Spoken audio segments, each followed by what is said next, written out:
people who have been on dead people's computers, did you find anything you wish you hadn't? Good friend of mine had a major stroke and went into a coma. Prognosis was not good and the family made plans.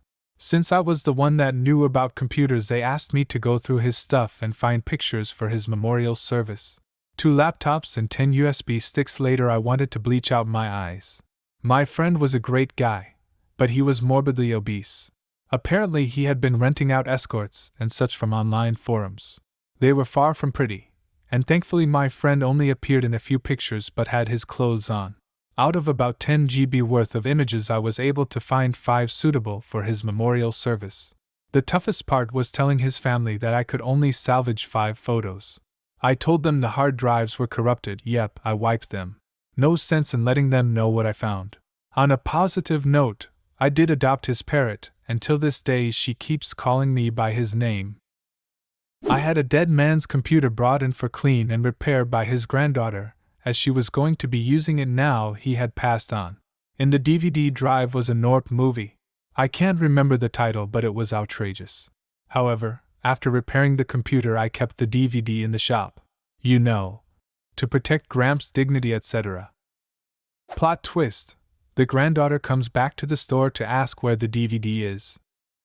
A few months after my wife passed away suddenly, I finally got around to cleaning out her PC and laptop. I'd barely gotten started when I came across a file that had its file associations removed. She did all the financial stuff, so I had to find out if it was something important.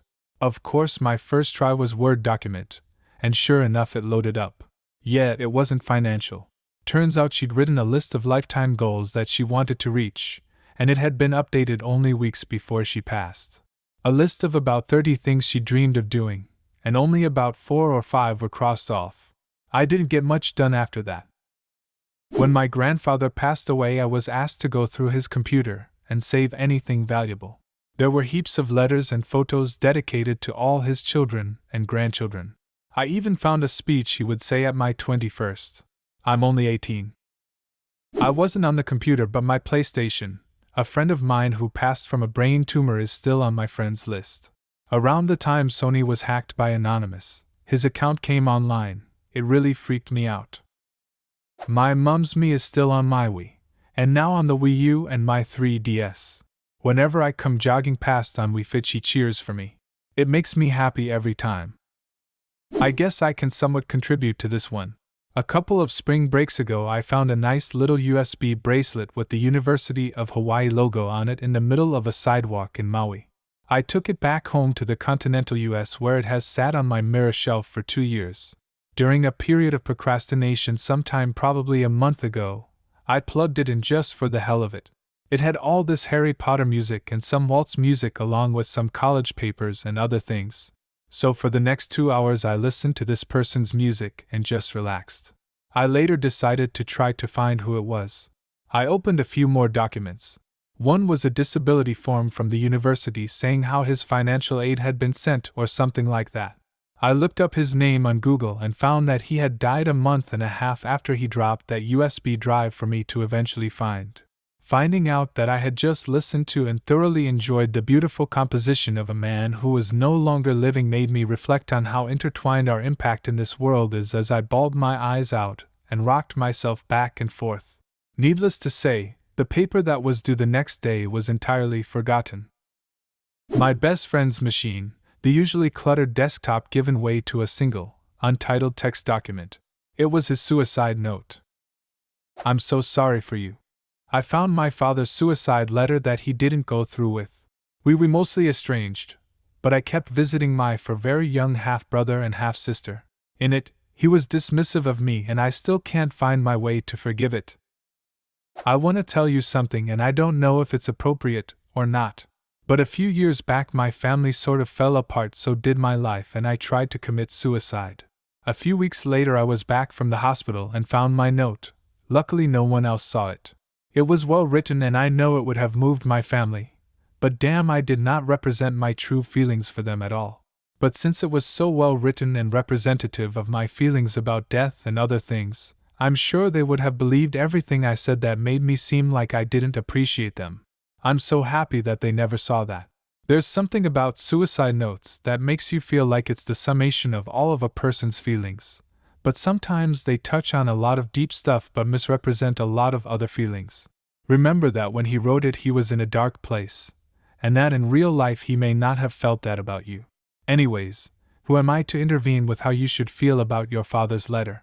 I just thought maybe I could help. My father died a few years ago from colon cancer. Even though I was only 19, my brother was significantly younger when we lost him. He was 7.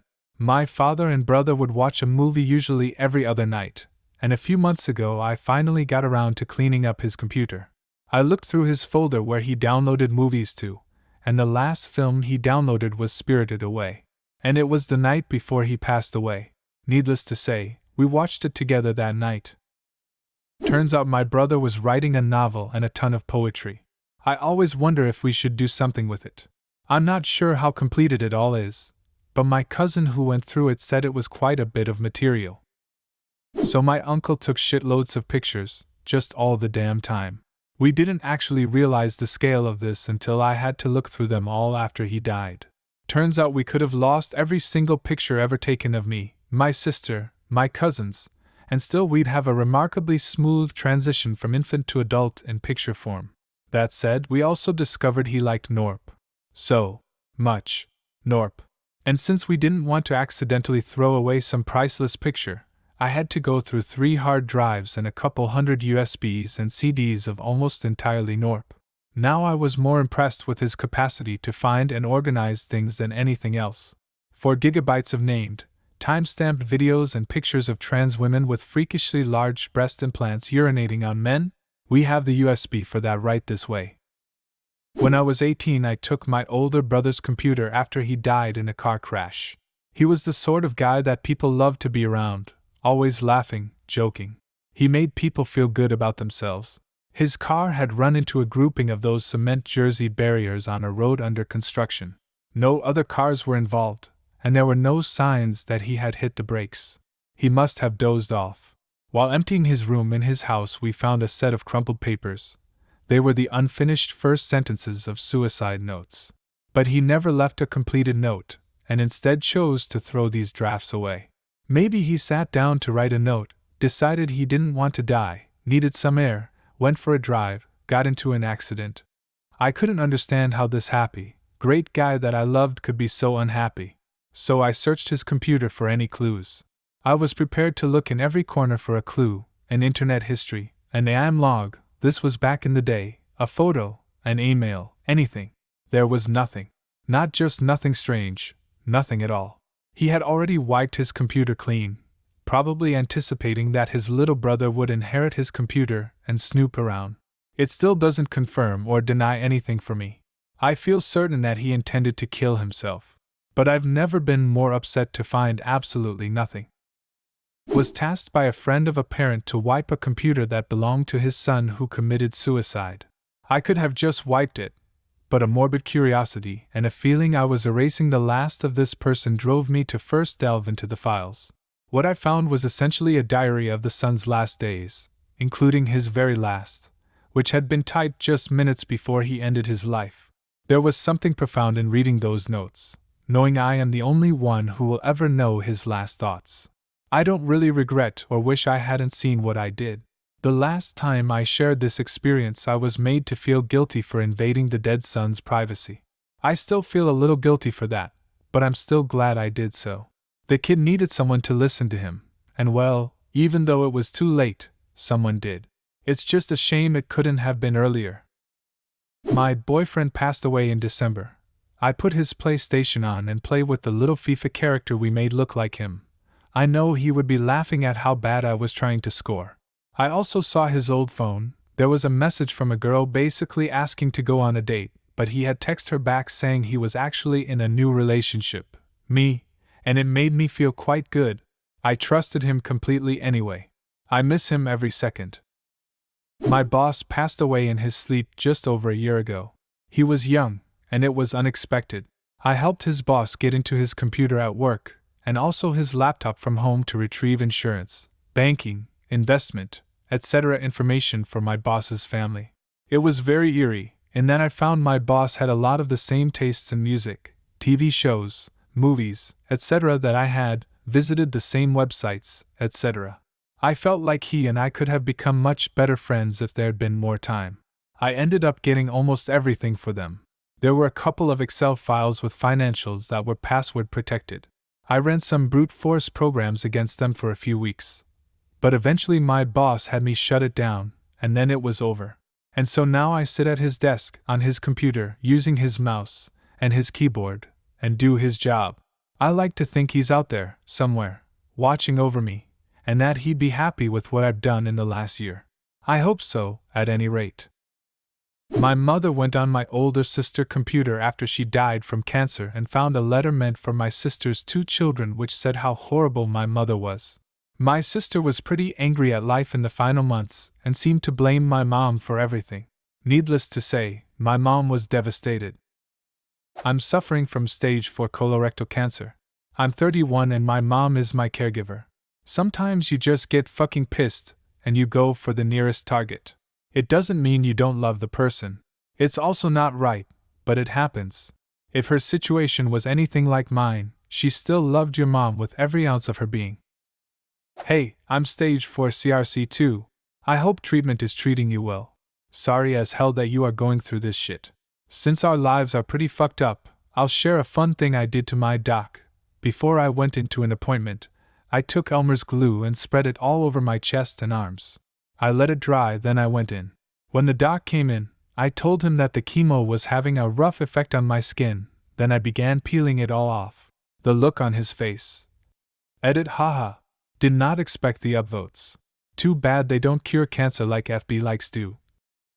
Well, it's my cousin and it's on a smartphone.